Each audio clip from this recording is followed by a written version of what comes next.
So, even though Huddersfield and Harrow Canal is in the heart of the industrial Colne Valley, there's industry more or less both sides.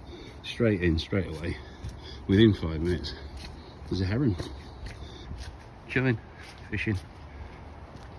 Hello, Mr. Heron. Now then, is he going to stay or is he going to fly? He's going to fly because there's a runner coming. Oh, maybe he won't fly. Nope, he's used to runners as well, he's not flying.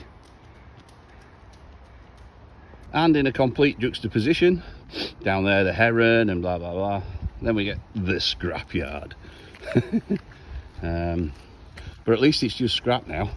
It was a lot of rotting waste that stank. But it is industry. Oh dear.